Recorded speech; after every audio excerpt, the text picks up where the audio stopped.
Right. కేంద్రం లాక్డౌన్ను మరో 2 వారాలు పొడిగించింది. అయితే 2 వారాలు పొడిగింపు ఇంకా ఎటువంటి ఎఫెక్ట్ చూపించే అవకాశం ఉంది అన్ని రంగాలపైన.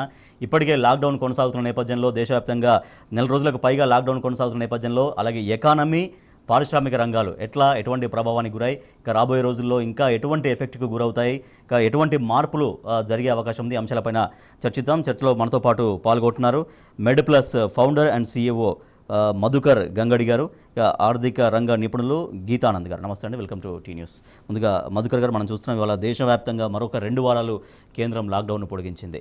ఈ మొదటి నుంచి దాదాపు 40 రోజులుగా కొనసాగుతున్న లాక్డౌన్, మరొక 2 వారాలకు లాక్డౌన్, మొత్తం కలిపి ఇప్పటిదాకా జరిగిన నష్టం అన్ని రంగాల, ప్రధానంగా ఫార్మా రంగ విషయం పైన ఎటువంటి ప్రభావం చూపింది, రాబోయే ఈ 2 వారాలు ఇంకా ఫార్మా రంగం కావచ్చు లేకపోతే మీ విశ్లేషణ ప్రకారం ఇంకా అన్ని రంగాలపైన ఎటువంటి ప్రభావాన్ని చూపించే అవకాశం ఉంది? సో మెయిన్లీ ఆల్మోస్ట్ అన్ని రంగాలలో ఎఫెక్ట్ ఉంటుందండి ఇది. ఎందుకంటే మనము జనాలు బయటికి వెళ్ళినప్పుడు, ఏది కన్జ్యూమ్ చేయనప్పుడు, మ్యానుఫ్యాక్చరింగ్ కానప్పుడు, ఈ రోజు కాకుంటే రేపైనా కానీ ప్రతి రంగంలో ఎఫెక్ట్ ఉంటుంది. సో ఫార్మా రంగమే ఒకటే కాకుండా everything will be affected. In fact ఒక విధంగా చూస్తే ఫార్మా రంగం, if they are able to manufacture, they may not be in so much trouble. కానీ సర్వీసెస్ ఏదైతే ఉన్నాయో, basically airline travels, tourism, hotels, hospitality, ఇవన్నీ plus restaurants, eating places, plus sporting events, ఇవన్నీ ఇవి ఈ 50% of the overall economy is dependent on services. ఇది almost completely stop అయినందువల్ల you're going to have a major effect completely. దాని తర్వాత construction, automobile industry, production, ఇవన్నీ almost everything is affected. ఒకటి effect అయ్యింది, ఒకటి కాలేదు అని అనడానికి వీలే లేదు. అన్ని ఎస్టిమేట్స్ ప్రకారం చూస్తుంటే మామూలుగా we're going to lose something like $8 billion per day, దగ్గర డాలర్ రేటెడ్ అని 40,000 crores పర్ డే అనే ఎస్టిమేట్ అనమాట మామూలుగా. ఇంకో విధంగా చూసుకుంటే మనం మామూలుగా 1 lakh crores per month government జిఎస్టీలో కలెక్ట్ చేస్తుంది. అది అందులో మేబీ 20-25% కలెక్ట్ చేసినా చాలా గొప్ప విషయం ఇప్పుడు. సో అంటే మీరు చెప్తున్నట్టుగా ఒక రంగం కాదు, ఒక రంగానికి ఒక రంగం ఒక అంటే సమ్మిళితంగా ఉంటుంది. అంటే ఒక రంగం నుంచి వ్యాపారం అనేది మరో రంగంలోకి, మరో రంగం నుంచి అట్లా, అంటే వినియోగదారుడు అనేది అన్ని రంగాల పైన తిరుగుతుంటాడు కాబట్టి ఎకానమీ అనేది అన్ని రంగాలకు ట్రాన్స్ఫర్ అవుతూ ఉంటుంది. కానీ నిజంగా ఇవాళ మీరు చెప్తున్నట్టుగా వాళ్ళ మార్కెట్ అనేది మొత్తం ఆగిపోయింది కాబట్టి, కస్టమర్ అనేది కన్జ్యూమర్ ఎవరు చేయట్లేదు కాబట్టి, ఇంకా రాబోయే రోజుల్లో ఒకవేళ లాక్డౌన్ తర్వాత కూడా మళ్ళీ రంగాలు పుంజుకోవడానికి బాగా సమయం పట్టే అవకాశం ఉంటుందా? ఒకవేళ మళ్ళీ వాళ్ళ వినియోగదారుడు మళ్ళీ మార్కెట్లోకి వెళ్ళి మార్కెట్ని మళ్ళీ బలోపేతం చేసే విధంగా వినియోగదారుడు సహకరించే అవకాశం ఉంటుందా? చాలా కష్టం అండి. ఎందుకంటే ఈరోజు సపోజ్ మనం లాక్డౌన్ లిఫ్ట్ చేసినా కానీ మనం ఆల్రెడీ క్లోజ్ అయిన లాసెస్ ఏదైతే ఉన్నాయో అవి రికవర్ అవుతానికే చాలా టైం పడుతుంది. ఓకే. సో అందులో ఇది ఇన్ఫెక్షన్స్ డిజీజ్ కాబట్టి ఈ కరోనా వైరస్ మనము స్టాప్ చేయాలి అంటే ఎన్ని రోజుల కోసమైనా కానీ ఎయిర్లైన్స్, ట్రావెల్, హాస్పిటాలిటీ, ఈ మొత్తం మాత్రం డెఫినెట్లీ మనకు లాక్డౌన్ లిఫ్ట్ చేసిన తర్వాత కూడా ఎన్నో రోజులు పడుతుంది. జనాలు కాన్ఫిడెన్స్ తోటి బయటకు వచ్చి ట్రావెల్ చేస్తాను కదా. సో ఆ ఇండస్ట్రీస్ తగ్గినప్పుడు, అక్కడ ఎంప్లాయ్మెంట్ అంతా తగ్గినప్పుడు, వాళ్ళు కన్జ్యూమ్ చేయకుండా, ఆ ఇండస్ట్రీలో ఎంప్లాయీస్ వాళ్ళందరూ కన్జ్యూమ్ చేయకుండా బయటకు వచ్చినప్పుడు అది వేరే ఇండస్ట్రీస్లో పడుతుంది. సింపుల్గా చెప్పాలంటే హోటల్స్, హాస్పిటల్స్ పెద్ద ప్రాబ్లం లేకుండొచ్చు, ఇప్పుడు ఇమీడియట్లీ కొంచెం ప్రాబ్లం ఉన్నా they will come back. But hospitality as a general industry, travel and tourism and all, ఈ 3 ఎఫెక్ట్ పడ్డా కానీ వీళ్ళు కన్జ్యూమ్ చేసే గూడ్స్ అన్నీ స్టాప్ అయితే మొత్తం స్టాప్ అయినట్టే కదా. పెద్ద టైం ఏం పట్టదు యూజువలీ, అంటే ఈ క్యాస్కేడింగ్ ఎఫెక్ట్ వస్తానికి. ఇప్పుడు వీళ్ళు బుక్ చేసిన అపార్ట్మెంట్స్ కొన్ని క్యాన్సిల్ చేసుకున్నా కానీ, వీళ్ళు ఉండే అపార్ట్మెంట్లు ఖాళీ చేసి వీళ్ళు వేరే ఊర్లోకి వెళ్ళినా కానీ సడన్లీ కెపాసిటీ ఫ్రీ అయిపోతుంది అండ్ సడన్లీ మీకు ఎక్సెస్ సప్లై అవుతుంది. ఎక్సెస్ సప్లై కాగానే రేట్లు పడతాయి. రేట్లు పడగానే జనాలు మళ్ళీ వెయిట్ చేస్తారు, ఇంకా రేట్లు పడతాయేమని దే విల్ వెయిట్. అంటే డబ్బులు ఉన్న వాళ్ళు కూడా దే విల్ సే రేట్లు ఇంకా పడుతుండొచ్చు అని కొనడం మానేస్తారు. సో కొనడం మానేసినప్పుడు అప్పుడు డిప్రెస్ అవుతూ ఉంటాయి ప్రైస్లు. That can easily result in deflation. అంటే direct effect we have already had. Now going forward effect is going to be on industries where which are not going to be functioning immediately. ఈ direct effect ఏదైతుందో plus వాళ్ళు ఎవరైతే పని చేయకుండా జాబులు లేకుండా ఉంటారో వీళ్ళిద్దరు కలిపి ఎకానమీని ఎట్లా కిందికి లాగుతారు.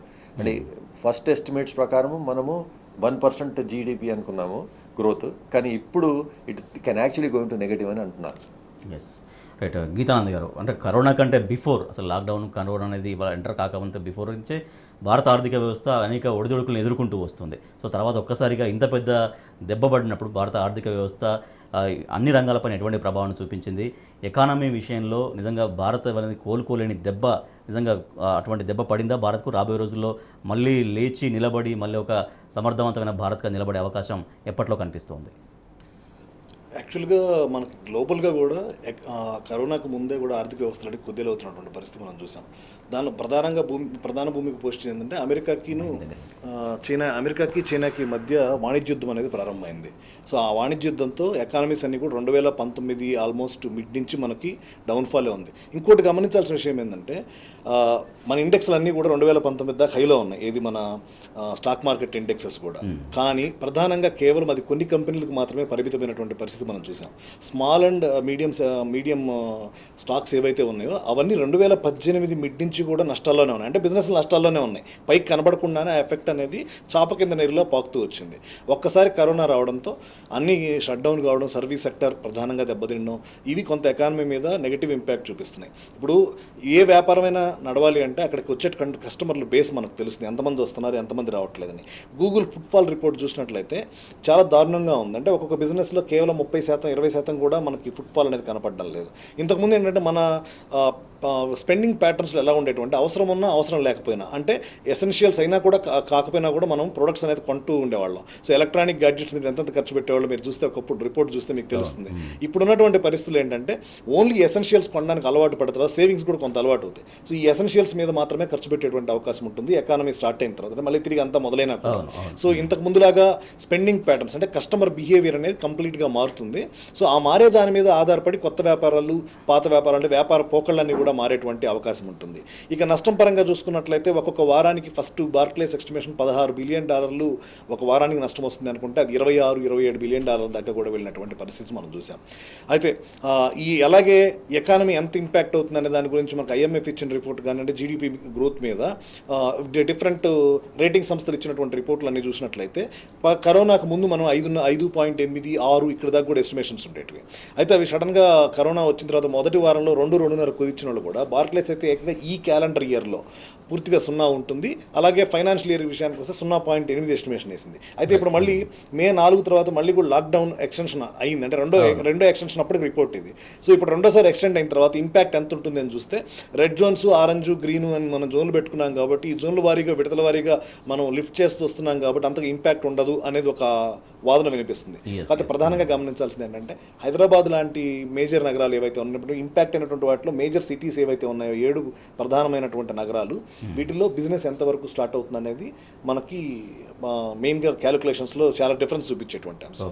సో ఇవి ఎలా ఉంటాయి, అలాగే రాష్ట్ర ప్రభుత్వాలకు కొంత వెసులుబాటు ఉంది. లోకల్ పరిస్థితులు బట్టి వీళ్ళు గవర్నమెంట్ కేంద్ర ప్రభుత్వం ఇచ్చినటువంటి సూచనలన్నీ పాటిస్తాయి, గ్రీన్ జోన్లు అన్ని లిఫ్ట్ చేయొచ్చా లిఫ్ట్ చేయకూడదా, ఇవన్నీ ఇక్కడ విజ్ఞతకు ఆధారపడి ఉంటాయి. సో అంటే వీళ్ళకే ఉంటుంది ఇక్కడ ఏం జరుగుతుంది ఏంటనేది అంచనా పూర్తిగా కూడా. సో దాని బేస్ మీద లిఫ్టింగ్స్ ఇవి ఇంపాక్షన్ ఎంత ఉంటుందని మనం చూడాలి. అయితే ఆర్థిక వ్యవస్థ పతనానికి మాత్రం కరోనా ప్రధాన కారణం కాదు. కరోనాకు ముందు నుంచి కూడా మనం నెగిటివ్లో ఉన్నాం.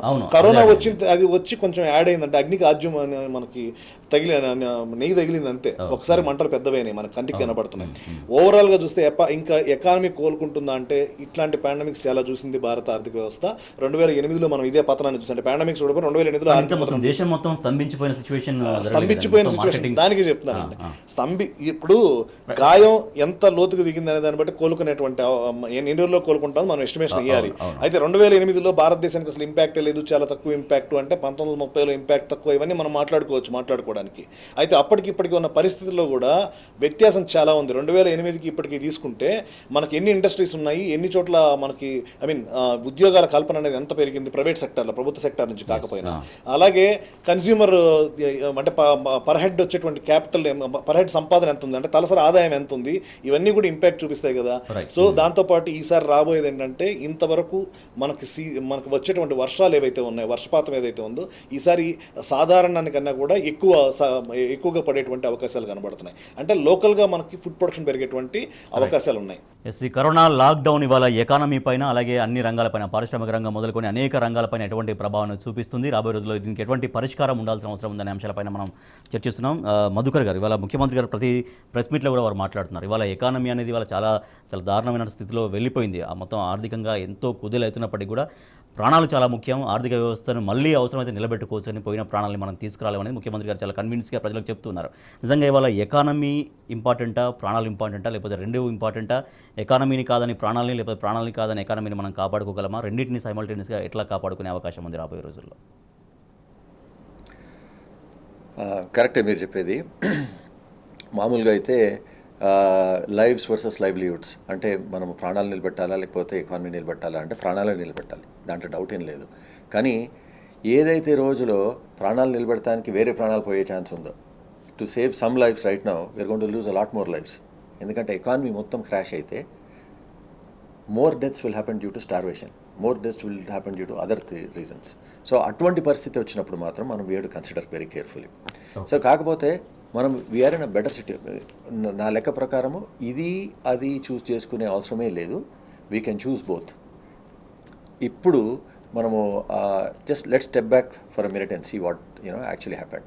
మనకు March 23 లాక్డౌన్ పెట్టారు కంట్రీలో. March 23 లాక్డౌన్ పెట్టినప్పుడు అప్పటికి మనకున్న డేటా పట్టి అదే బెస్ట్ డెసిషన్. ఎందుకంటే అప్పటికి ఇటలీలో, యుఎస్లో, యూకేలో జనాలు వందలలో చేస్తున్నారు. వాళ్ళ చిన్న కంట్రీలలోనే ఎంతమంది చనిపోయినప్పుడు మన పెద్ద కంట్రీలో స్ప్రెడ్ అయితే మనకున్న డెన్సిటీకి చాలా ఫాస్ట్ స్ప్రెడ్ అయ్యి చాలామంది చనిపోయే ఛాన్స్ ఉందని ఇమ్మీడియట్లీ లాక్డౌన్ చేశారు, which is a very very good this thing out there. కానీ కాకపోతే అప్పటి నుంచి ఇప్పటివరకు వచ్చిన మన ఇన్ఫర్మేషన్ చూసుకుంటే దగ్గర దగ్గర 3 మిలియన్ మంది ఇన్ఫెక్ట్ అయ్యారు ఓవరాల్, 30 lakhs పైన. 2 lakh మంది దానిక చనిపోయారు అక్రాస్ ద వరల్డ్. ఈ 2 lakh మంది చనిపోయిన డేటా కనుక క్లియర్లీ మనము అనలైజ్ చేస్తే తెలిసేది ఏమంటే, నేను ఒక స్టడీ గురించి చెప్తాను. cdc.gov అని యుఎస్ది వెబ్సైట్ నుంచి ఇది. వాళ్ళు April 22 వరకు ఇచ్చిన డేటా ప్రకారము 6,50,000 మంది వాళ్ళ దగ్గర ఇన్ఫెక్ట్ అయ్యారు, అరౌండ్ 46,000 మంది చనిపోయారు. ఆ 46,000 మందిలో అరౌండ్ 23,000 మందిది డేటా ఉంది వాళ్ళ దగ్గర. ఈ 23,000 మంది డేటా కనుక చూస్తే 0 to 44 ఏజ్ మధ్యలో ఉన్న వాళ్ళు, లెస్ దెన్ 45 ఉన్న వాళ్ళు, with no condition, no predisposing condition కనుక చూస్తే, అంటే వాళ్ళకి డయాబెటీస్, హైపర్ టెన్షన్, ఇంకా వేరే ఏ డిజీజ్ లేకుంటే కానీ అక్కడ లెస్ దెన్ 280 పీపుల్ చనిపోయారు అంతే. 6,46,000 మందిలో 2,45,000 people were infected in the age group of 0 to 45. దీంట్లో డెత్స్ వచ్చి literally only around 280 people. Right. So అది కూడా మనము అది కూడా పర్సంటేజ్ కొంచెం ఎక్కువనే అనుకోవచ్చు, ఆల్మోస్ట్ 0.12% అట్లా అవుతుంది. 0.12% if you take for a country like India చాలా పెద్ద నెంబర్. కానీ చూడాల్సింది ఏంటంటే అదే టైంలో వాళ్ళు ఇంకో స్టడీ చేశారు. న్యూయార్క్లో, కాలిఫోర్నియాలో, జర్మనీలో they went and tested for random testing చేశారనమాట. కరోనా వైరస్ నిజంగా ఎంతమందికి ఉందని. మామూలుగా అయితే ఇప్పుడు అన్ని గవర్నమెంట్స్ దగ్గర టెస్టింగ్ కిట్స్ లేవు కాబట్టి సివియర్ సిమ్టమ్స్ ఉన్న వాళ్ళకి మాత్రమే టెస్ట్ చేస్తున్నారు. సో యాక్చువల్లీ ఎంతమందికి ఉంది డిజీజ్ అనేది తెలవడం కొంచెం కష్టం. సో వీళ్ళు ఏం చేశారంటే ఒక చిన్న లొకాలిటీ వెళ్ళి ఉన్న జనాలందరినీ టెస్ట్ చేశారు. టెస్ట్ చేసినప్పుడు తెలిసింది ఏంటంటే, మనం టెస్టింగ్ ప్రకారము వచ్చిన డేటా 1% అయితే యాక్చువల్లీ మొత్తం గ్రూప్లో actual prevalence nearly 20 to 50 times ఉంది వేరే వేరే ప్లేస్లలో. అంటే ఏంది, యాక్చువల్లీ 2,50,000 కాదు ఇన్ఫెక్టెడ్ అయిన జనాలు, దానికి 20 times ఎక్కువ, నియర్లీ 5 million. ఆ 5 millionలో 280 అంటే it's a minuscule number basically, right? అంటే 50 lakhs 280 అంటే it comes to less than 5 people per lakh. So ఆ ఫ్యాక్ట్స్ కనుక మనం మైండ్లో పెట్టుకొని, ఇంకో ఫ్యాక్ట్ ఏంటంటే అబౌవ్ 65 వాళ్ళకి ఇది చాలా డేంజరస్ డిసీజ్. అబౌవ్ 55 ఉన్న వాళ్ళకు ఆల్మోస్ట్ 15 to 20% మంది, అంటే ఏజ్ ఎట్లా పెరుగుతుందో అట్లా ఇది it becomes more and more lethal. 75 ఇటలీలో, స్పెయిన్లో కింద చూస్తే 75 and 80 పైన ఉన్న వాళ్ళకు డిజీజ్ వస్తే మాత్రము చాలా చాలా డేంజరస్. ఆల్మోస్ట్ 20-25% మంది దానికి చనిపోయి ఉన్నారు. సో ఈ రెండు ఫ్యాక్ట్స్ మనం మైండ్లో పెట్టుకుంటే what we need to do is, ఈ డిజీజ్లో తెలుసుకోవాల్సిన ఒకటి, that it is not uniformly effecting everyone. Senior పీపుల్కి చాలా డేంజరస్, జూనియర్ పీపుల్కి అసలు ఏమీ లేదు. అటువంటిప్పుడు మనం చేయాల్సింది ఏంటంటే, we can start the economy by separating the senior people, అంటే complete isolation of all senior citizens, and letting all the junior people go and work. అటువంటిప్పుడు ఎకానమీ మనం రేపు స్టార్ట్ చేయొచ్చు. కరెక్ట్ ఇన్ఫర్మేషన్ కనుక మన గవర్నమెంట్స్ అందరికీ సీనియర్ సిటిజన్స్కి ఇచ్చి, మీరు సీనియర్ సిటిజన్స్ ఎట్టి పరిస్థితుల వీళ్ళని తాకటానికి వీలు లేదు అని చెప్తే మనము లైఫ్స్ కాపాడొచ్చు, లైవ్లీహుడ్స్ కూడా కాపాడొచ్చు వితౌట్ ఎనీ ప్రాబ్లం. అంటే నిజం. అంటే యంగ్ జనరేషన్ అందరినీ వర్క్లో పంపించేసి తర్వాత మీరు అన్నట్టుగా 65+ ఉన్న వాళ్ళని మాత్రం టోటల్గా వాళ్ళకి వాళ్ళతో కాంటాక్ట్ లేకుండా చేస్తే చాలా ప్రాణాలని కాపాడొచ్చు, అటు మళ్ళీ ఎకానమీ కూడా మళ్ళీ డెవలప్ చేయొచ్చు. సో సెలెక్టివ్ ఐసోలేషన్ స్ట్రాటజీ అనేది it is going to be much better than anything else. 1 minute. ఏం చెప్పాలి అంటే ఇక్కడ mainly lockdown to lockdown, green zone, red zone ఇవన్నీ వర్కౌట్ అయ్యే ఛాన్స్ చాలా తక్కువ. ఎందుకంటే స్టడీస్ అన్నీ చూస్తే ఏం తెలుస్తుందంటే ఏసిమ్టమాటిక్ క్యారియర్స్ చాలామంది ఉన్నారు, సిమ్టమ్సే లేకుండా. అంటే యంగర్ ఏజ్ పాపులేషన్కు నేను చెప్పినట్టు వాళ్ళకు డిజీజ్ వస్తుంది, వాళ్ళకి తెలియదు డిజీజ్ వచ్చిందని. సో వాళ్ళు కనుక రేపు పొద్దున్న లాక్డౌన్ మీరు చిన్న చిన్న ఏరియాలలో లిఫ్ట్ చేసినా కానీ వాళ్ళు వెళ్ళి వర్క్ చేసి వాళ్ళకి తెలియకుండా వచ్చి వాళ్ళ సీనియర్స్ కనుక అంటించే పని అయితే చాలా ప్రాబ్లం అవుతుంది. ఎస్, గీతానంద్ గారు, అంటే వారు చెప్పినట్టుగా అటువంటి ఆలోచన అనేది రాబోయే రోజుల్లో ఇంప్లిమెంట్ అటువంటి ఆలోచన కూడా ఉండొచ్చేమో. అయితే నిన్నటిదాకా ఇవాళ ఎగ్జిట్ లాక్డౌన్ అనేది కొనసాగుతున్న విధానం చూస్తున్నాం. ఆ మధ్యలో కొంత వెసులుబాటు కల్పించారు. తర్వాత నిన్న కొంచెం జోన్స్ సంబంధించి కొన్ని సవరణలు చేశారు. సో లాక్డౌన్ ఎగ్జిట్ ప్లాన్ అనేది మెల్లమెల్లగా ఎగ్జిక్యూట్ అవుతుంది. ఇది పూర్తిగా ఒక కేంద్ర ప్రభుత్వం ఆశించినట్టుగా ఒక బెటర్ రిజల్ట్ అనేది రాబట్టగలుగుతుందా? ఇవాళ రెడ్ జోన్ల విషయంలో కావచ్చు, ఆరెంజ్ జోన్ల విషయం కావచ్చు, గ్రీన్ జోన్ల విషయంలో కావచ్చు, వాళ్ళు ఏవైతే కొన్ని మెజర్స్ చెప్పారో అవి కనుక పాటిస్తే కనుక కేంద్రం ఆశించినట్టుగా ఎంతో కొంత బెటర్ అనేది కనిపిస్తుందా చేంజ్ అనేది? ఇక్కడ మీరు సింపుల్గా ఆలోచిస్తే ఆల్రెడీ ఇప్పుడు మనకు 65 ఏళ్ళ బయటికి రాకూడదు, 10 ఏళ్ళ లోపలికి 10 ఏళ్ళ లోపు ఉన్న పిల్లలు కూడా బయటికి రాకూడదు. ఆల్రెడీ ఒక సెగ్మెంట్ని సెంట్రల్ గవర్నమెంట్ లాక్ చేయడం జరిగింది. అంటే వాళ్ళ ఇళ్ళలోంచి బయటికి రావడానికి పర్మిషన్స్ లేవు వాళ్ళకి, అది ఏ జోన్ అయినా సరే. సో ఈ మిగతా జోన్స్ విషయానికి వచ్చినట్లయితే రెడ్, గ్రీను, ఆరెంజ్ అని 3 జోన్లకు విభజించుకోవడానికి ప్రధాన కారణం ఏంటంటే, సో మనకు ఉన్నటువంటి వస్తువులను బట్టి మనం కంప్లీట్గా చిన్న చిన్న సెగ్మెంటేషన్స్ చేయలేము. కాబట్టి మేజర్గా పెద్దవి చేసి దాన్ని లోకల్గా వదులుకోవడం జరిగింది. ఇప్పుడు లోకల్గా వచ్చిన తర్వాత ఏం చేస్తామంటే మండలాల వారీగా కావాలంటే మనం బ్లాక్ చేసుకోవచ్చు, మళ్ళీ కంటైన్మెంట్ జోన్స్ని మనం సపరేట్గా డిఫైన్ చేసుకోవచ్చు. దానికి పర్టికులర్ ఇదే డెఫినేషన్ అనేటువంటిది ఏం లేదు. ఇక ఇప్పుడు వదులుకుంటూ వచ్చామనుకోండి, ఇప్పుడు పెరిగిపోద్ది అని చెప్పి కొంతమంది భయపిస్తారు. ఇప్పుడు వరల్డ్ హెల్త్ ఆర్గనైజేషన్ ఏమంటుంది, మీరు కనుక వదిలేశారు అంటే మొత్తం అంతా కూడా మళ్ళీ భారత్ లాంటి అమెరికా లాంటి దేశాల్లో మీరు లాక్డౌన్ ఇప్పుడు కనుక ఎత్తేసినట్లయితే పూర్తిగా మళ్ళీ మీరు ఎక్కువ మంది పేషెంట్స్ని మళ్ళీ ఎక్కువ ఇబ్బందులు పడేటువంటి అవకాశం ఉందని వాళ్ళు స్టేట్మెంట్ ఇస్తారు. అయితే పరిస్థితులు మనం అవగాహన చేసుకొని చూస్తే ప్రపంచంలో ఉన్నటువంటి డేటాను మనం అనలైజ్ చేసిన తర్వాత ఇండియాలో ఉన్న డేటాను అనలైజ్ చేస్తే అంతకంటే తక్కువగానే ఉంది మన మీద ఎఫెక్ట్ అనేది. పూర్తిగా మనమేమి ఇటలీ లాగో ఇంకొక స్పెయిన్ లాగో మనం పూర్తిగా దెబ్బతినేటువంటి పరిస్థితి ఇక్కడ లేదు. మరణాల విషయం వచ్చినా కానీ, రికవరీ విషయం వచ్చినా కానీ, వ్యాధి సంక్రమిస్తున్నటువంటి ప్యాటర్న్స్ చూసినా కానీ.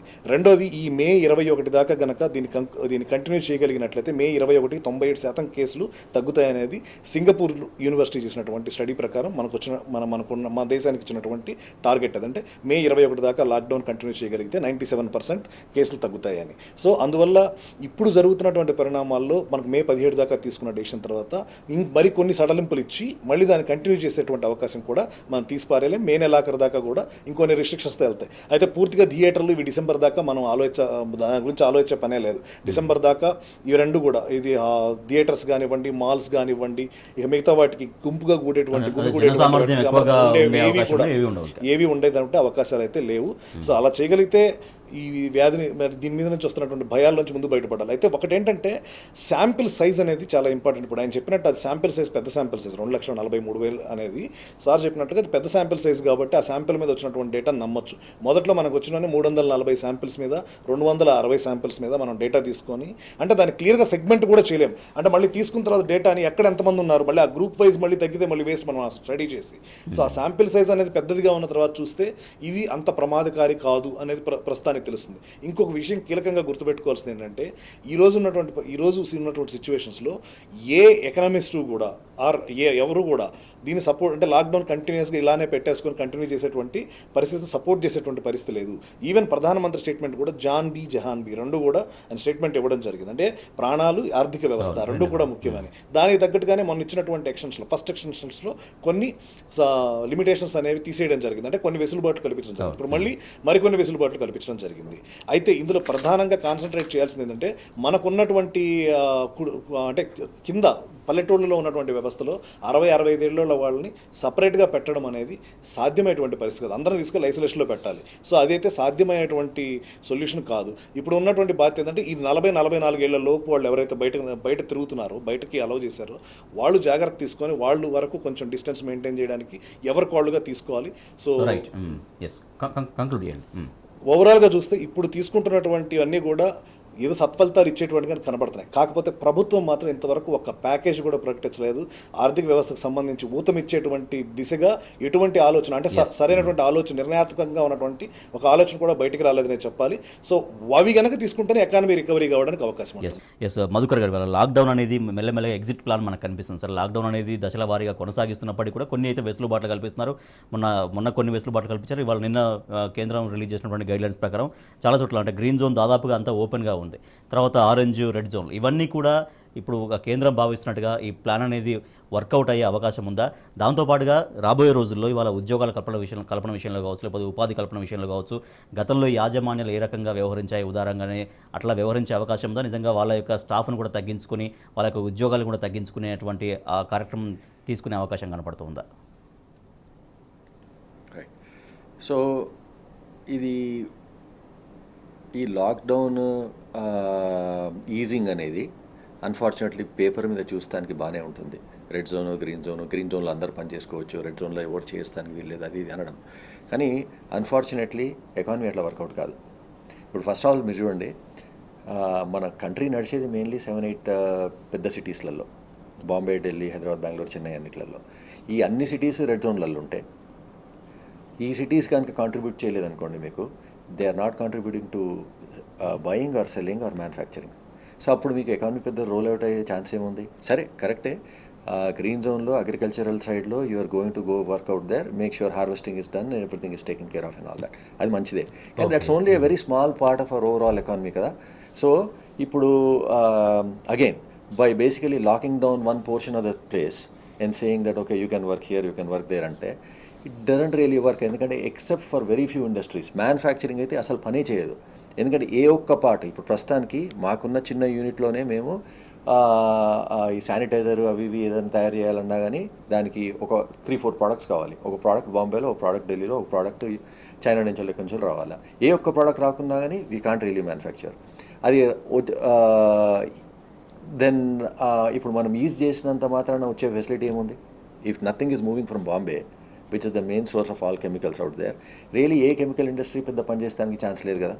అట్లనే ఆటోమోటివ్ ఇండస్ట్రీ అవన్నీ ఇప్పుడు ఢిల్లీ ఇవన్నీ బంద్ అయినప్పుడు, ఇప్పుడు మీకు ఆటోమోటివ్ పార్ట్స్ చక్కగా పనిచేయనప్పుడు వేరే ఫ్యాక్టరీలు ఎట్లా పనిచేస్తాయి? సో అన్ఫార్చునేట్లీ ఇది చెప్తానికి బాగానే ఉంటుంది కానీ రియలీ ఎఫెక్టివ్లీ మాత్రం ఏమీ ఉండదు. ఎందుకంటే మనకు మెయిన్లీ ఇవాళ రేపు ఫర్ వాట్ ఎవర్ రీజన్ జనాలు కొనేది అందరూ మాల్స్లోనే కొనేది, కన్జ్యూమ్ చేసేది మెయిన్లీ. మాల్స్ అన్నీ బంద్ అయినప్పుడు ఓన్లీ చిన్న చిన్న షాప్స్ ఓపెన్ అయినప్పుడు, సరే చిన్న షాప్స్ ఓపెన్ అయినాయి కానీ పోవాలి, వాళ్ళకి స్టాక్ ఉండాలి, కొనే వాళ్ళు ఉండాలి, రైట్? అందులో మీరు మెయిన్ కన్జంప్షన్ ఏరియాస్ అన్నీ బందే ఉన్నప్పుడు how is anything going to move forward? So ఈ బిట్స్ అండ్ పీసెస్లో అయ్యేది it is only going to pull back the economy అంతే కానీ I don't think it is really going to benefit in any way. అంటే మొత్తం open చేయలేదు కదా నిజంగా. కేంద్రం కూడా చాలా సివియర్గా ఉంది కాబట్టి అట్లాగని చెప్పేసి అందరినీ ఓపెన్ చేయలేదు. మనం ఎట్లా సివియర్గా అని ఎట్లా అనుకుంటాము? ఏ బేసిస్ మీద అనుకుంటాము? ఇంత పెద్ద కంట్రీలో 30,000 కేసెస్ ఉన్నాయి. క్లియర్లీ నేను ఇంతకుముందు చెప్పినట్టు డేటా బట్టి చూస్తే 0 to 44 వాళ్ళకి అసలు ఏమీ థ్రెట్టే లేదు, ఓన్లీ 65% ఉన్న వాళ్ళకి మాత్రమే థ్రెట్ ఉంది. అటువంటిప్పుడు ఇంకో స్ట్రాటజీ వాడొచ్చు కదా. You can basically say selective isolation, right? Okay. So let the people who are working below 44, let them go and work. ఇప్పుడు హైదరాబాద్, బెంగళూరు, చెన్నై ఇవన్నీ సిటీస్లలో చాలా మంది they are all living alone with their own families and all, right? They are not necessary living with their parents. అటువంటి వాళ్ళందరూ పోయి work చేస్తే తప్పేముంది? సో ఇప్పుడు మనం ఎంత ఇన్ఫర్మేషన్ అయితే ఇవ్వాలనో అంత ఇన్ఫర్మేషన్ జనాలకు ఇచ్చి ఈ ఏజ్ గ్రూప్ వాళ్ళు బయటకు వస్తే చాలా డేంజర్ అని చెప్పి వాళ్ళకు వాళ్ళు if they are able to maintain some discipline and stay at home then we can start immediately yes right will come back to yes Geetanand garu, ఇవాళ మనం పెద్ద పెద్ద కంపెనీస్ చూస్తున్నాం, పెద్ద పెద్ద ఈ సాఫ్ట్వేర్ కంపెనీస్ అయితే చాలా వరకు వర్క్ ఫ్రమ్ హోమ్ చేస్తున్నారు. సరే కొన్ని చిన్న కంపెనీస్ ఉంటాయి, వాళ్ళ కొన్ని ప్రాబ్లమ్స్, వాళ్ళ సమస్యలు అవి ఉంటాయి. మళ్ళీ ఇప్పుడు పారిశ్రామిక రంగం తీసుకున్నా కూడా పెద్ద పెద్ద కంపెనీలు కూడా మిషనరీస్ ఎక్కువ ఉంటాయి కాబట్టి చిన్న కంపెనీల విషయానికి వస్తే ఎక్కువగా మ్యాన్ పవర్ అనేది యూజ్ చేస్తుంటారు. సో ఇవాళ ఈ మ్యాన్ పవర్ మీద పనిచేసే కంపెనీలలో ఇవాళ ఈ మానవ శక్తి పైన ఎటువంటి ప్రభావం చూపించే అవకాశం ఉంది? ఇవాళ మళ్ళీ వాళ్ళ ఉద్యోగాలు ఉంటాయా, లేకపోతే శాలరీస్ తగ్గిస్తారా, ఉద్యోగాల కల్పన కొత్తగా చేస్తారా? ఇవన్నీ రకరకాల ప్రశ్నలు మాత్రం మనకు కళ్ళ ముందు కనిపిస్తున్నాయి. మెయిన్ ప్రధానంగా చెప్పుకోవాల్సింది స్మాల్ అండ్ మీడియం సెక్టర్లో మీరు చెప్పినట్టు మనుషులు పనిచేసేది ఎక్కువ, మిగతా చోట్ల యంత్రాలు పనిచేస్తున్నారు. అవును, దీంట్లో కూడా వలస కూలీలు ఎక్కువ ఉంటారు. ఇప్పుడు ఉన్నటువంటి పరిస్థితుల్లో వలస కూలీలు ఏంటంటే లాక్డౌన్ అయితే ఇంటికి వెళ్దాం అనే పరిస్థితులు అంత తప్ప తిరిగి పనిచేద్దాం అనేటువంటి ఆలోచనలు కూడా లేరు, అంత భయపడిపోయారు. సో అందున ఈ కొద్ది రోజుల్లో వాళ్ళు పడ్డ యాతనలు కొన్ని చోట్ల మామూలుగా మనకు చూస్తేనే అయ్యో అనిపిస్తుంది కదా. సో చాలా ఇబ్బందులు పడ్డటువంటి పరిస్థితి కనబడుతుంది. ఇది ఎందుకు వచ్చిందంటే 72 గంటల ముందు దేశవ్యాప్తంగా లాక్డౌన్ ప్రకటిస్తున్నప్పుడు ఒక 72 గంటల ముందు కనుక డిక్లేర్ చేసుకొని వెళ్ళే వాళ్ళని వెళ్ళనిచ్చేసి ఉంటే ముందుగా ఈరోజు ఈ ప్రాబ్లం ఉండేది కాదు. ఇక రెండోది, మళ్ళీ వర్క్ స్టార్ట్ అయినా కూడా తిరిగి ఫ్యాక్టరీస్ అన్ని స్టార్ట్ అయినా కూడా ఇందులో ఎంతమంది తిరిగి వస్తారు? మ్యానుఫ్యాక్చరింగ్ సెక్టర్లో కానీ భవన నిర్మాణ రంగంలో కానీ ఎక్కడైనా ఎంతమంది కూలీలు తిరిగి వస్తారు? ఇది రెండో సమస్య. మూడోది ఏంటంటే ఒకప్పుడు ఏంటంటే వైఫ్ అండ్ హస్బెండ్ ఇద్దరు పనిచేసేవాళ్ళు. వాళ్ళు ఇప్పుడు ఇద్దరిలో ఒకళ్ళు ఇంటి దగ్గర ఉండేటువంటి పరిస్థితి ఉంటుంది, ఎందుకంటే స్కూల్స్ అనేవి లేవు. సో పిల్లల్ని కనిపెట్టుకుని ఒకళ్ళు ఉండాలి. ఇంకోటి ఏంటంటే భయం ఎక్కువ ఉంది. ఇంకా చదువుకున్న వాళ్ళు అన్నా కొంత భయం తగ్గుతుంది, కానీ అంత తొందరగా గ్రామీణ ప్రాంతాల్లో భయం అనేది తగ్గదనడానికి ఉదాహరణ ఏంటంటే ఆల్రెడీ గ్రీన్ జోన్స్లో ఉన్న చోట్ల వర్కింగ్ గురించి అడుగుతుంటే చాలామంది లేబర్లో భయపడుతున్నటువంటి పరిస్థితి కనపడుతుంది. అంటే అదేదో పెద్ద జబ్బు అంట, పోతామంట, దానికన్నా ఉన్నదే తినేసి బతికేద్దాం అనే పరిస్థితికి వచ్చేసారు. అంటే దాని మీద ఒక పూర్తి అవగాహన అనేది కిందకి వెళ్ళలేదు. అది రాంగ్గా, అంటే మనం జాగ్రత్త అని చెప్పింది కాస్త అది ఇంకా భయానకంగా తయారైనటువంటి పరిస్థితి. వాళ్ళ లెక్కలో పెద్ద భూతంలా కనబడుతున్నటువంటి పరిస్థితి. ముందు వాళ్ళని ఎడ్యుకేట్ చేసుకోవాల్సిన పరిస్థితి. బాబు దీనికి ఏం కాదు, దీనికి మెడిసిన్ వచ్చిందనో అంటే వాళ్ళకి అర్థమయ్యేటట్టు ఏదో ఒక ధైర్యాన్ని, మానసిక స్థైర్యాన్ని ఇవ్వాలి.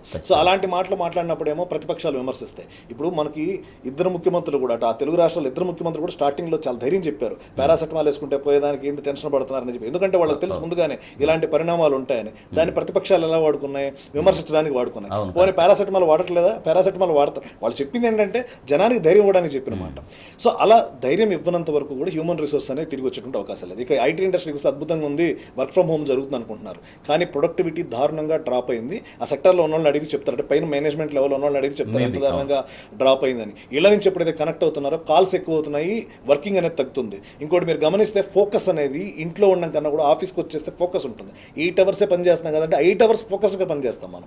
ఇంటి దగ్గర ఉన్నప్పుడు ఏమవుతుంది, అటు ఇటు తిరగడమో లేకపోతే ఇంకో వర్క్ పడి ఫోకస్ అనేది తగ్గుతుంది. రాను ఏమవుతుంటే ఆ ప్రొడక్టివిటీ మీద ఇంపాక్ట్ చూపిస్తుంది.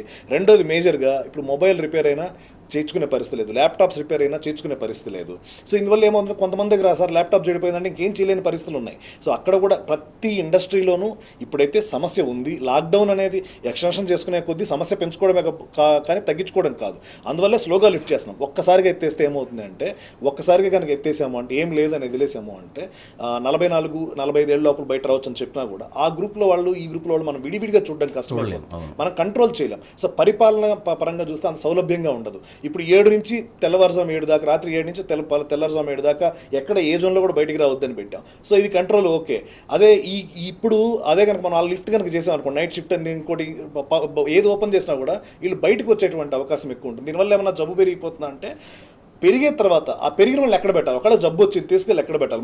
మనకు ఉన్నటువంటి ఇన్ఫ్రాస్ట్రక్చర్ అంతా సపోర్ట్ చేసేటువంటి అవకాశం ఉందా? ఇప్పుడు మనం హాస్పిటల్స్లో బెడ్లు పెంచుకున్నాం, ఇప్పుడు వెంటిలేటర్లు పెంచుకుంటున్నాం, ఇప్పుడు మనం సపరేట్గా కొన్ని జోన్ల వారీగా జిల్లాల వారీగా కొన్ని సపరేట్ సెంటర్లు పెడతా వచ్చాం. స్టార్టింగ్లో ఆ పరిస్థితి లేదు కాబట్టి ఒక్కసారిగా లాక్డౌన్ విధించడం అనేది సరైన నిర్ణయం అవుతుంది. ఇప్పుడు ఏంటంటే కొంత ఫెసిలిటీస్ పెరుగుతూ వస్తున్నాయి కాబట్టి ఈజింగ్ అనేది చేసుకుంటూ రావాలి. ఒక్కసారి ఎత్తేస్తే మాత్రం కొండంతో వెలిగిపెట్టారు మీరు అని చెప్పి ఇదే ప్రజలు విమర్శించేటువంటి అవకాశం ఉంటుంది. కాబట్టి ప్రభుత్వాలకు తెలిసినా కూడా ఒక్కసారిగా ఎత్తేటువంటి అవకాశం అయితే లేదు. నిజమే మధుకర్ గారు, నిజంగా ఇవాళ ప్రజలకు కావాల్సింది మానసిక స్థైర్యం. ఒకవేళ ఆ జబ్బు అనేది అత్యంత భయంకరమైనది ఏం కాదు, మన శరీరంలో రోగనిరోధక శక్తి ఉంటే, మనం తట్టుకునేటువంటి కెపాసిటీ ఉంటే ఆ రోగం పైన మనం జయించవచ్చు అన్నటువంటి ఒక ఆత్మస్థైర్యాన్ని వాళ్ళ ప్రజలకు మెల్లగా ఇవ్వాల్సినటువంటి సందర్భం అనేది ఎట్లా వచ్చింది ఈ సమయంలో? అబ్సల్యూట్లీ మీరు చెప్పేది కరెక్ట్. దాంట్లో అది పెద్ద ప్రాబ్లం కాదు. మన పిఎం మన సీఎం వాళ్ళు అనుకుంటే వీళ్ళు they are excellent orators, they can easily convince people. I don't think that's an issue at all. So వాళ్ళు అనుకోవాలి కానీ ఇది చేయడం చాలా ఈజీ. డెఫినెట్లీ మనము మైగ్రెంట్ లేబర్ ఇంకా లోవర్ లెవెల్లో అందరికీ కరెక్ట్ ఎడ్యుకేషన్ ఇస్తే కానీ they will not be able to protect themselves. ఎందుకంటే సపోజ్ లాక్డౌన్ మనం ఈజ్ చేసినా కానీ ఇప్పుడు గ్రీన్ జోన్లో ఈజ్ చేశారండి, రైట్? గ్రీన్ జోన్లో మీకు 100% వేరే ప్రివిలెన్స్ లేదని ఎట్ట తెలుసు మనకు? ఇప్పుడు గ్రీన్ జోన్లో ఉన్న ఎంప్లాయీ, గ్రీన్ జోన్లో ఉన్న మనిషి బయటికి వెళ్ళి పని చేసుకొని ఎక్కడనో అక్కడ ఏసిమ్టమాటిక్ క్యారియర్ దగ్గర కనుక అతను ఇన్ఫెక్ట్ అయ్యి వాపస్ వచ్చి ఇంటికి ఇన్ఫెక్షన్ ఇస్తే అది that is just as bad, right? So first ఈ ఐసోలేషన్ అనే దానికి కరెక్ట్గా ఎడ్యుకేషన్ ఇవ్వకుండా గ్రీన్ జోన్లో అయినా ఏ జోన్లో అయినా కానీ మీరు లిఫ్ట్ చేస్తే ఇదే ప్రాబ్లమ్. ఎందుకంటే యాక్చువల్ ప్రివిలెన్స్ ఈ డిజీజ్ది మనం అనుకున్న దానికంటే చాలా ఎక్కువ. ఇంత పెద్ద స్టేట్లో జస్ట్ 1000 మంది ఉన్నారు అంటే నమ్మడం కొంచెం కష్టం, ఎందుకంటే అంత ఈజీగా స్ప్రెడ్ అయ్యే డిజీజ్ కాబట్టి. సరే ఉంటే ఉండొచ్చు, దట్ ఈస్ ఆల్సో పాసిబిలిటీ. సరే మన ఓన్ క్లైమేట్ అనుకోండి, మన ఇమ్యూనిటీ లెవెల్ కోసం సపోజ్ ఉంది అనుకుంటే అది ఫస్ట్ ప్రూవ్ చేయాలి. ఏదో ఒక ఏరియా తీసుకొని కంప్లీట్లీ టెస్ట్ చేసుకొని రియలీ ప్రివలెన్స్ మనం అనుకున్నట్టు 3 crores మందికి అంటే ఏ తెలంగాణ స్టేట్లో జస్ట్ 1000 మంది అంటే ఏ పర్సంటేజ్ ఉందో అంతే పర్సంటేజ్ ఉందా లేదంటే ఎక్కువ ఉందా? సపోజ్ కనుక ఎక్కువ ఉండే పని అయితే దెన్ ఏ జోన్లో కూడా మీరు బయటికి జనాలను విడిచిపెట్టడానికి వీల్లేదు. సరే అట్లా చేయాలి అనుకుంటే if you really want to go at then use the other data. అంటే ఏదో ఒక డేటా వాడాలి కదా, మన డేటా అన్న వాడాలి. మన డేటా తెలిసేది ఏంది? That prevalence is very low, death rate is very low, everything is fine. వేరే వాళ్ళ డేటా ఏంది? Clearly above 65 people only are getting infected, below are not getting infected. ఏదో ఒకటి యూజ్ చేసుకొని we should move forward. So first and foremost చేయాల్సింది do a complete study for pockets of areas and say really మనం అనుకున్నట్టు మన లెక్క ప్రకారం 1000 out of 3 crores or 4 crores or 1000 out of 1 crore అనుకోండి, హైదరాబాద్ని 1000 అనుకోండి, రైట్? 0.01% ఉందా లేకపోతే ఎక్కువ ఉందా? సపోజ్ ఎక్కువ ఉందనుకోండి, then it calls for a different action. That action would be then we really have to separate. There is no other choice out here. మీరు చెప్పేది కరెక్టే, అంత ఈజీ కాదు జనాలకు ఎక్స్ప్లెయిన్ చేయడము. 44-45 ఏళ్ళలోనే ఒక సైడ్లో పెట్టి 65 ఈజీ కానే కాదు. కానీ what option do we have? ఎందుకంటే ఇదే లాక్డౌన్ మీరు 15 days తర్వాత తీసిపెట్టిన తర్వాత కూడా జనాలందరూ బయటికి వెళ్ళి ఏ జోన్లో అయినా బయటికి వెళ్ళి, ఇప్పుడు మాదే చూడండి, మా షాప్లలో పనిచేసే ఎంప్లాయీస్, మెడికల్ షాప్లలో పనిచేసే ఎంప్లాయీస్, గ్రోసరీ ఎంప్లాయీస్, వాళ్ళు ఎవ్రీడే పనిచేస్తానికి వచ్చినప్పుడు ఇన్ఫెక్ట్ కావడం లేదు అని ఎట్లా తెలుస్తుంది మాకు, రైట్? వాళ్ళు వెళ్ళి వాళ్ళ పేరెంట్స్కి, ఇప్పుడు వాళ్ళకి కనుక కరెక్ట్ ఎక్స్ప్లెనేషన్ ఇవ్వకుంటే వాళ్ళ పేరెంట్స్కు వాళ్ళ గ్రాండ్ పేరెంట్స్కు ఇన్ఫెక్ట్ చేయట్లేదని ఎట్లా తెలుస్తుంది? సో అట్లీస్ట్ మా కంపెనీ వరకు అయితే మేము we're trying to educate everyone, right? సంస్థల లెవెల్లో కూడా ఉంటుంది. సార్ చెప్పినట్టు వాళ్ళు ఎడ్యుకేట్ చేస్తున్నారు వాళ్ళు సంస్థలో, మీరు గ్లౌజ్ వేసుకోవాలి, మీరు ఇది వేసుకోవాలి. మనం దాని మీద మ్యాండేట్ చేసి ఒక అలవాటు చేయాలి. ఇప్పుడు ఈ 4 రోజుల్లో మనం అలవాటు పడ్డాం, అందరం రాగానే ఎవరి కూడా శానిటైజర్లు కొడుతున్నాం, ఇంటికి పోయి చేతులు కడుక్కుంటున్నాం. గత 1.5 నెలలో షేక్ హ్యాండ్ ఒకరికి నేను ఇవ్వాలా, మీరు ఇచ్చిండ్రు, మీరు ఇచ్చారు, అలవాటు అయింది. సో ఆ స్లోగా ఏంటంటే అది అలవాటు పడ్డ తర్వాత వదులుకోవచ్చు. సో ఇప్పుడు మెయిన్లీ ఫస్ట్ పార్ట్లో what we said was social distancing, then masks వద్దన్నారు, మళ్ళీ మాస్క్ అన్నారు. So whatever that information came, that is actually very useful, we're all doing that. ఇప్పుడు వచ్చేది నేను అనేది ఏంటంటే ఒకటి the mantra now has to be selective isolation. ఈ సెలెక్టివ్ ఐసోలేషన్ అనేది మేము మా ఎంప్లాయీస్కి అందరికి ఎట్లా చెప్తున్నామో, చీఫ్ మినిస్టర్లు, ప్రైమ్ మినిస్టర్లు అందరు కూడా ఎవ్రీ సింగిల్ పర్సన్ చెప్పాలి. ఎందుకంటే గ్రీన్ జోన్ అయినా ఆరెంజ్ జోన్ అయినా కానీ మీరు బయటికి వెళ్ళి ఇన్ఫెక్ట్ అయితే అయ్యే ఛాన్సెస్ చాలా ఎక్కువ ఉంది. There is no possibility that you will not get infected at all. కానీ మీరు వాపస్ వచ్చిన తర్వాత మాత్రము కంప్లీట్లీ సపరేట్ చేసుకోవాలి కొన్ని రోజుల వరకు, till we can get a vaccine or till there is herd immunity. So అంటే డిజీజ్ 100% స్ప్రెడ్ అవుతలేదు అనే వరకు మాత్రము selective isolation only has to be the main thing. అది లేకుంటే మీరు ఇప్పుడు సరే ఈ నెక్స్ట్ 14 days తర్వాత మనము హైదరాబాద్ ఈసి పెడతాం, right? So people will go to work. ఇప్పుడే they will go to work in all shops, not just medical shops and grocery shops, but they will also work in mobile shops, laptops, అన్ని షాప్లలో పనిచేయడం start చేస్తారు. వాళ్ళందరూ వాళ్ళ ఇంట్లో parents, seniors వీళ్ళు ఉంటారు కదా, వాళ్ళకి కనుక కరెక్ట్ తెలియకుంటే వాళ్ళు 100% ఇన్ఫెక్ట్ అవుతలేరని మనకి ఎట్లా తెలుసు? దాని తర్వాత is it really the solution? I don't think so. Yes దేశవ్యాప్త లాక్డౌన్ అనేది వాళ్ళ ఎకానమీ పైన, అలాగే పారిశ్రామిక రంగం మొదలుకొని అనేక రంగాలపైన, వలస కార్మికుల వరకు కూడా ఎటువంటి ప్రభావాన్ని చూపించింది. రాబోయే రోజుల్లో దీనికి ఎటువంటి పరిష్కారం ఉండాల్సిన అవసరం ఉందనే అంశాలపైన మనం చర్చిస్తున్నాం. ఎస్ గీతానంద్ గారు, వాళ్ళ కేంద్ర ప్రభుత్వం అంటే సూచనలు చెప్తుంది, ఎట్లా సోషల్ డిస్టెన్స్ పాటించాలని రకరకాలు చెప్తుంది. సరే కొంతవరకు కొన్ని ఆ మధ్యలో ప్యాకేజీలు ప్రకటించింది, కానీ పూర్తి స్థాయిలో రాష్ట్రాలని ఆదుకునే విధంగా ఇవాళ కేంద్ర ప్రభుత్వం ఎటువంటి వెసులుబాట్లు కావచ్చు, ఎటువంటి ఆర్థిక సాయం, భారీ ప్యాకేజీలు మాత్రం ప్రకటించట్లేదు. సో దాంతోపాటుగా కేటీఆర్ గారు లేఖ రాశారు. రాశారు కేంద్రానికి కూడా. అక్కడ అనేక కొన్ని సూచనలు చేస్తూ రాబోయే రోజుల్లో తిరిగి ఎకానమీ పుంజుకోవాలంటే ఎటువంటి చర్యలు తీసుకోవాల్సిన అవసరం అని వారు గుర్తు చేస్తూ లేఖ కూడా రాశారు. సో మెయిన్ ప్రధానంగా మన దేశ కేంద్ర ప్రభుత్వం విషయానికి వచ్చినట్లయితే ప్రపంచంలో ఉన్న దేశాలని 10% వాళ్ళ జీడీపీలో ఖర్చు పెట్టుకుంటూ వస్తే మనం ఖర్చు పెట్టట్లేదనే విమర్శ అందరి దగ్గర నుంచి వస్తున్నటువంటి విమర్శ. సో ఫస్ట్ 1,74,000 కోట్లు అందరికీ కలిపి ప్రకటించడం జరిగింది. ఆ 1,74,000లో కూడా ఎప్పుడో ఇవ్వాల్సినవన్నీ కలుపుకుంటే ఓవరాల్ ఒక 60,000 కోట్లు మాత్రమే కేంద్ర ప్రభుత్వం మీద ఎక్కువ బడ్డన పడింది. కేవలం 60,000 కోట్లు మాత్రమే. సో మిగతా 1,10,000 కోట్లు ఎప్పుడో రైతులకు ఇవ్వాల్సిన ముందుగా అడ్వాన్స్ కూడా ఈ రూపంలో వెళ్ళింది. సో ఇవి తీసి పక్కన పెట్టేస్తే తర్వాత నెక్స్ట్ తీసుకున్నటువంటిది ఏంటి, ఈఎంఐలకు సంబంధించి 3 నెలల పాటు మారటోరియం అన్నారు. అది సరిగ్గా బ్యాంకుల నుంచి ఇంప్లిమెంటు కాలేదు. దాన్ని తీసుకున్న వాళ్ళ మీద పెనుభారమే తప్ప అది అంత ఉపయోగకరంగా లేదు. రెండో స్మాల్ అండ్ మీడియం సెక్టర్లో ఉన్నటువంటి ఇండస్ట్రీస్కి ఏమన్నా ప్రకటిస్తారా అని ఎదురు చూస్తే ఇంతవరకు దానికి సంబంధించినటువంటిది లేదు. నిర్మలా సీతారామన్ గారి స్టేట్మెంట్ రేపు ఎల్లుండో వచ్చేటువంటి అవకాశం ఉందనే వార్తలు మాత్రమే ఉన్నాయి. వాటిల్లో ఈ చిన్న మధ్య తరహా పరిశ్రమలకు ఊరట కల్పిస్తారు అని. అయితే ఇప్పుడు ఎవరికైతే ఫైనాన్సెస్ ఇవి లభించడం లేదో దానికోసం సంబంధించి 50,000 కోట్లు నాబార్డు ద్వారా కానీ వీటి ద్వారా మనకి నిధులు కేటాయించడం జరిగింది. సిడ్బీకి ఇచ్చినటువంటి 50,000 కోట్లు ఇవి రావడానికి అవకాశం ఉంది. ఇంతవరకు మాత్రమే ఉంది. అయితే నిన్న కేంద్ర ప్రభుత్వానికి కేటీఆర్ గారు ఒక లెటర్ రాశారు. ఎలాంటి మెజర్స్ చాలా క్లియర్గా స్పష్టంగా చెప్పడం జరిగింది. ఎలా ఏ సెక్టార్స్లో మనకు ఫోకస్ పెట్టుకోవాలి, ఏ సెక్టార్లో మనకు ఎలా కావాలి, కమిటీస్ని ఎలా ఫామ్ చేయొచ్చు, ఎవరెవరిని గ్రూప్ చేయొచ్చు, ప్రస్తుతం ఉన్నటువంటి పరిస్థితులకు వాస్తవంగా అద్దం పట్టేటట్టు క్లియర్గా మెన్షన్ చేస్తూ దానికి సంబంధించిన రెమెడీస్ కూడా చెప్పడం జరిగింది. సిచ్యువేషన్స్ చెప్పడం వేరు, సిచ్యువేషన్స్ ఎలా సాల్వ్ చేయాలో ఒక సలహా ఇవ్వడం అనేది వేరు. అందులో ఉన్నటువంటి చాలా సలహాలు కూడా కేంద్ర ప్రభుత్వం దృష్టికి తీసుకెళ్లిన ప్రతి సలహా కూడా ఉపయోగపడేటువంటి సలహాలు ఉన్నాయి. సో వాటిని ఎలా కేంద్ర ప్రభుత్వం ఇంప్లిమెంట్ చేస్తుంది, కేంద్ర ప్రభుత్వం ఏం చేస్తుందంటే ఈ మధ్య ఒకప్పుడు ఉండేది కదా, ఇప్పుడు రాష్ట్ర ప్రభుత్వాలతో చర్చించి కొంతవరకు సానుకూలంగా ఉన్నటువంటి నిర్ణయాలు ఓటింగ్ బేస్ మీద వెళ్తున్నట్టుగానే కనబడుతుంది. ప్రధానమంత్రి గారు కూడా తీసుకోవడం. సో ఇందులో ఉన్నటువంటి విషయాల కవరేజ్కి కనుక వచ్చినట్లయితే అంటే మనకు ఇండస్ట్రీస్కి సంబంధించిన విషయాన్ని వచ్చినట్లయితే కీలకమైనటువంటిది వడ్డీ లేని రుణాలు రైతులకు ఎలా అయితే ఇస్తున్నామో అలాగే స్మాల్ అండ్ మీడియం సెక్టార్లో ఉన్నటువంటి ఇండస్ట్రీస్కి ఇవ్వాల్సిన అవసరం ఉంది, లేదా అట్లీస్ట్ తక్కువ వడ్డీతో ఇవ్వాల్సినటువంటి అవసరం ఉంది. దాంతో కేంద్ర ప్రభుత్వ సంస్థలే స్వయంగా లోన్స్ ఇవ్వాల్సినటువంటి అవసరం ఉంది. ఇది క్లియర్గా మెన్షన్ చేసినటువంటి పాయింట్ ఉపయోగకరమైంది. ఎందుకంటే ఈరోజు ప్రైవేట్ బ్యాంక్స్ తీసుకుంటే లోన్ డిఫాల్ట్ రేషియో పెరుగుతుంది, క్రెడిట్ రిస్క్ ఎక్కువ ఉంటుందనే ఉద్దేశంతో చిన్న మధ్యతరహా పరిశ్రమల వైపు లోన్స్ ఇచ్చేటువంటి అవకాశాలు చాలా చాలా తక్కువ. లిక్విడిటీ సమస్య లేకుండా ఆర్బీఐ సమర్థవంతమైన చర్యలు తీసుకునింది. దాంతో ఇప్పుడు బ్యాంకుల దగ్గర లిక్విడిటీ వస్తుంది, ఎన్బిఎఫ్సీల దగ్గర లిక్విడిటీ వస్తుంది. వీళ్ళు చిన్న మధ్యతరహా పరిశ్రమలకు ఇస్తారా, ఏమో బిజినెస్ ఎట్లుంటుందో తెలియదు కదా అనే భయంతో ఇవ్వకపోవచ్చు. కాబట్టి వీటికి ఏంటంటే ప్రభుత్వాల తరపు నుంచి ఒక హామీతో కూడినటువంటి లోన్ కావాలి.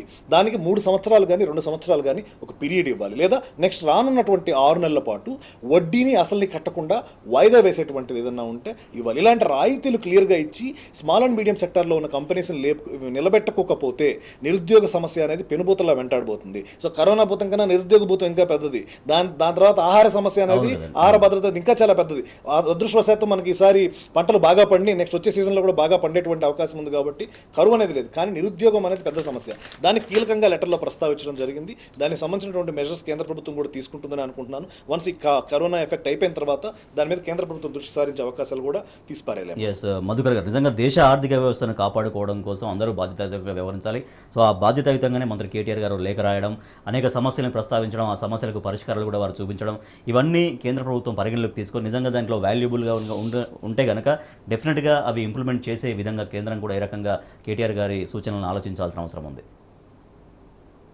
దాంట్లో ఏం డౌట్ లేదండి. Countries across the world US, Britain ఇవన్నీ కూడా వాళ్ళు they pumping in a lot of money in to the system. ఎందుకంటే కన్స్యూమర్ దగ్గర పైసలు వస్తే కానీ కొనడం ఉండదు, కొంటే కానీ మీకు మ్యానుఫ్యాక్చరింగ్ కాదు. It's a cycle, right? So every one needs money out there. ఇప్పుడు ఫస్ట్ ఎఫెక్ట్ అయ్యేది లోయెస్ట్ లెవెల్లో సర్వీసెస్ జాబ్స్ అంటే మినిమం వేజ్, మైగ్రెంట్ లేబర్, వీళ్ళందరూ ఎఫెక్ట్ అయ్యి వీళ్ళకి జాబ్స్ లేకుంటే they are not able to consume, everything is going to get affected. So money మనము just loan విధంగా కాకుండా you have to basically pump in some cash. Unfortunately unemployment insurance లెవెల్లోనే pump చేయాలి. ఎందుకంటే it's a very slow process కదా. మీరు industry పెడతారు, loan ఇస్తారు, అది ఎప్పుడు పెట్టాలి, ఎప్పుడు చేయాలి, ఎప్పుడు జాబ్స్ ఇవ్వాలి, ఎప్పుడు కిందాలు రావాలి. ఇక్కడ ఈ సడన్లీ 40-50 days 60 days కనుక మీకు పైసా ఆదాయం లేనప్పుడు యూ కాంట్ జస్ట్ సే నాకు 6 నెలల తర్వాత వస్తుంది డబ్బులు, నేను ఫ్యాక్టరీ పెడతా, అది పెడతా, ఇది పెడతా. Trickle down economy doesn't really work here. You have to basically push money down to the system all the way down to the grass roots. దీంట్లో డెఫినెట్లీ ఇటువంటి అన్నీ అయినప్పుడు కొన్ని ఇన్ఎఫిషియన్సీస్ ఉంటాయి, డబ్బులు పోతాయి, అదంతా పోతాయి, that's all okay right now, otherwise you will not have an economy at all. So even if it means there is a deficit, మనం డబ్బులు తీసుకోవాలి, కింది లెవెల్లో డబ్బులు పంచాలి unfortunately. So that is one. కానీ అది okay, that I'm sure economist will basically look at it continuously and see what has to be done. మీరు చెప్పిన దాని ప్రకారం చూస్తుంటే you're talking about 1,70,000 crore package, right? What is 1,70,000 crore package actually? మీరు ఒక నెలకు 1,00,000 కోట్లు we collect in GST. Business అన్నీ పని చేసుకుంటే 1,00,000 కోట్లు అది అక్కడనే పోయాయి కదా. ఇంకో 2 నెలలు పోతే మీరు 1,74,000 కోట్లు కాదు, 5,00,000 కోట్లు ఇచ్చినా సరిపోవు. Every day if you're losing 40,000 crores in GDP, how is 1,70,000 crores going to affect it? So ఇప్పుడు we have to take some very very hard decisions. Hard decisions ఏంటంటే ఎకానమీ ఎట్లా స్టార్ట్ చేయాలి. ఐ థింక్ ఈ zone ఆ zone అదంతా చేయడము basically it's not going to solve any purpose at all. మీకు mainly కంట్రీలో అయ్యే కామర్స్ అంతా ఆ సిటీలన్నింటినీ రెడ్లో పెట్టేసి ఇంకా 2 weeks వరకు, అంటే you're basically going to lose half the income out there. మళ్ళీ తర్వాత ఏదో చిల్లర లోన్స్ అవి ఇస్తుంది, దేనికోసం పనికి వస్తుంది అది? ఎప్పుడు పెట్టాలి ఫ్యాక్టరీలో, right? So whatever you're doing very very very very small things out there. It's not going to really benefit at all unfortunately. And but this is for the prime minister to basically decide. So రెండు numbers మనం గుర్తుంచుకోవాల్సింది. 1,00,000 కోట్లు GST gone, 40,000 crores per day gone. So how many more days do you want to shut it down? Really, if you basically only agricultural economy, just green zones అక్కడిక్కడ open చేస్తే అయ్యేదా economy ఇది? అందులో సగం పోయినా actually 75% basically comes from the big cities. ఇది పోయిన తర్వాత ఇంకా మీరు ఏమున్నాయి డబ్బులు? సో డేటా ఇక్కడైనా కానీ మనం సేకరించినదైనా కానీ బయట నుంచి వచ్చిందైనా కానీ ఏదో ఒకటి తీసుకొని భయపడకుండా యాక్ట్ చేయడం important. Everything else is like putting a small Band-Aid on a deep cut. Geetanand గారు, అంటే మనం ఎన్నో రకాలైనటువంటి క్రైసిస్లు మనం చూసాం, కానీ ఇటువంటి క్రైసిస్ అనేది మొత్తం యావత్ ప్రపంచం మొత్తం ఇవాళ తాళం వేసుకొని కూర్చోవాల్సిన పరిస్థితి వచ్చింది. కాబట్టి ఇటువంటి క్రైసిస్ నుంచి అనుభవం లేదు కాబట్టి వాళ్ళ మరి దేశ ఆర్థిక వ్యవస్థ మళ్ళీ అంటే సార్ చెప్తున్నట్టుగా మళ్ళీ కొన్ని హార్డ్ డెసిషన్స్ తీసుకోవాల్సిన అవసరం ఉంది. ఖచ్చితంగా అన్ని సిటీస్ని ఎక్కడైతే ఇన్కమ్ సోర్స్ అవుతుందో అక్కడ ఆ సిటీస్ని ఓపెన్ చేయాల్సినటువంటి అవసరాన్ని అనేది వారు కూడా సూచిస్తున్నారు. నిజంగా కేటీఆర్ గారు కూడా అనేక సూచనలు చేసిన నేపథ్యంలో కేంద్రం నిజంగా పరిగణలోకి తీసుకొని ఆలోచిస్తే ఎటువంటి ఫలితం కొంతవరకు రాబట్టవచ్చు. ఇప్పుడు 1,74,000 కోట్లు అంటే 0.6% ఆఫ్ అవర్ జీడిపి. సో దేశం మొత్తం మీద ఉన్నటువంటి దానిలో 0.6% మాత్రమే. సో నాకు తెలిసి అంటే నేను ఎప్పుడు డిస్కషన్స్లో పార్టిసిపేట్ చేసినా కేంద్ర ప్రభుత్వానికి సంబంధించినటువంటి నిర్ణయాల మీద ఎప్పుడు మనం మాట్లాడినా మనకు వస్తుందంటే ఇంకా ఆలోచిస్తున్నాం, తొందరలో తీసుకుంటాం, పరిస్థితి చక్కబడ్డ తర్వాత తీసుకుంటాం అని అంటున్నారు. మరి పరిస్థితి ఆల్మోస్ట్ చక్కబడబట్టే ఇప్పుడు మనం చాలా చోట్ల గ్రీన్ జోన్స్ అని లిఫ్ట్ చేయడం మొదలు పెడుతుందని అనుకుంటే ఎలాంటి నిర్ణయాలు తీసుకుంటారు? ఇంకా ఇప్పుడు 10 లక్షల కోట్లు ఎకానమీని రివైవ్ చేయడానికి దాదాపు అవసరం ఉంది. కేవలం గ్రామీణ ప్రాంతాల్లో పేద ప్రజల జీవితాలు బాగుపరచడానికి 65,000 కోట్ల దాకా కూడా అవసరం ఉంటుందని రఘురామ్ రాజన్ లాంటి వాళ్ళే స్టేట్మెంట్ ఇచ్చినటువంటి పరిస్థితి. సో రఘురామ్ రాజన్ ఒకప్పుడు ఆర్బీఐ గవర్నర్గా పనిచేసిన వాళ్ళు, ఆయనకు తెలుసు మానిటరీ పాలసీస్ అంటే ఏంటి. ఇప్పుడు కొత్తగా హెలికాప్టర్ మనీనో లేకపోతే క్వాంటిటేటివ్ ఈజింగ్ ద్వారానో మనీ తీసుకొస్తే ఆర్థిక వ్యవస్థలో ఎలాంటి ప్రాబ్లమ్స్ వస్తాయి, వాటిని ఎలా సాల్వ్ చేయొచ్చు, వీటి గురించి అవగాహన ఉన్న వ్యక్తి ఆయన. 65,000 కోట్ల దాకా కేవలం గ్రామీణ ప్రాంతాల్లో ఉన్న పేదలకు కావాల్సినటువంటి పరిస్థితి గురించి మాట్లాడుతున్నాం. ఇప్పుడు అలాగే ఉపాధి హామీ పథకం కింద ఉన్నటువంటి కూలీలు ఈ కూలీలు ఎవరైతే ఉన్నారో వాళ్ళకి సంబంధించి ఎలాంటి మెషర్స్ తీసుకున్నారు?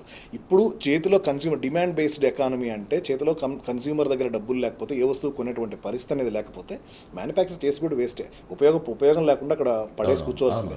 అయితే దానికి ఎలాంటి మెజర్స్ తీసుకుంటుంది గవర్నమెంట్ దగ్గర నుంచి? ఇంతవరకు మనకి ఎలాంటి స్పష్టమైన హామీ రాలేదు.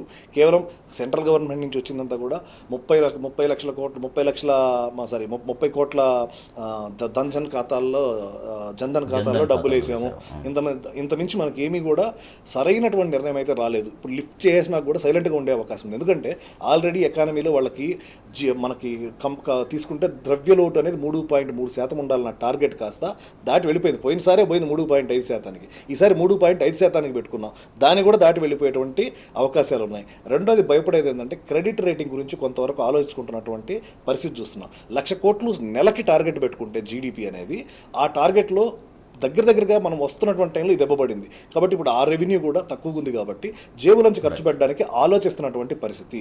ఈ టైంలో ఏంటంటే సాహసోపేతమైన నిర్ణయం తీసుకోవాలి. కేటీఆర్ గారు ఒక చిన్న యాడ్ ఎందుకు చేశారంటే సాహసోపేతమైన నిర్ణయాలు అంటేనే అవి ఎలాంటి ఫలితాలు ఇచ్చినా ఎదుర్కోవడానికి సిద్ధపడి తీసుకునేటువంటి క్యాలిక్యులేటెడ్ రిస్క్ కాదు ఆయన అంటుంది. క్యాలిక్యులేటెడ్గా ఇది మన జీడిపిలో ఎంత వస్తుంది, ఆ పర్సెంటేజ్, ఇప్పుడు ఇది కాదు.